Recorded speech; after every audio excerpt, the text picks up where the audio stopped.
In this module, you'll see how to add a new case for an existing client. This is my home screen. To add a new case from here, I'll start by selecting Case, Add Case from the global menu in the upper right corner of my screen.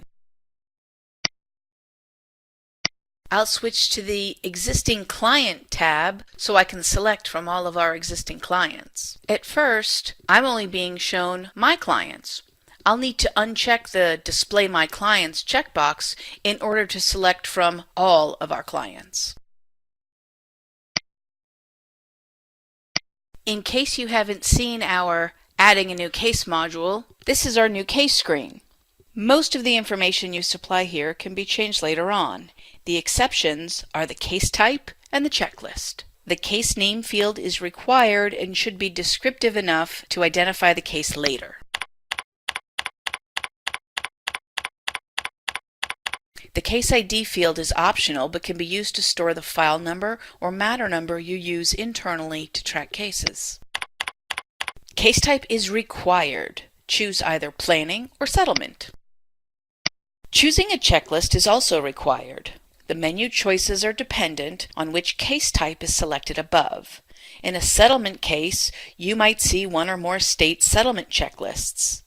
For a planning case, you might see one or more planning type checklists.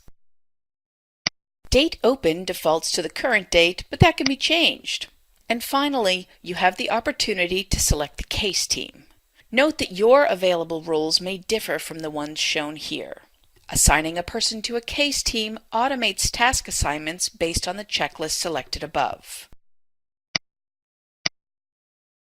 Then click Add when you're ready to add the case.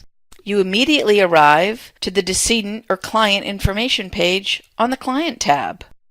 The Case Detail page contains your selections from the New Case page, and updates can be made here.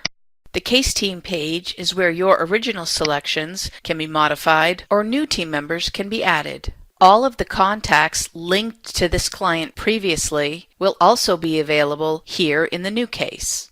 All you need to do is assign them to their new roles. As a reminder, if you discover you've selected the wrong checklist, create another new case for your existing client, selecting the correct checklist.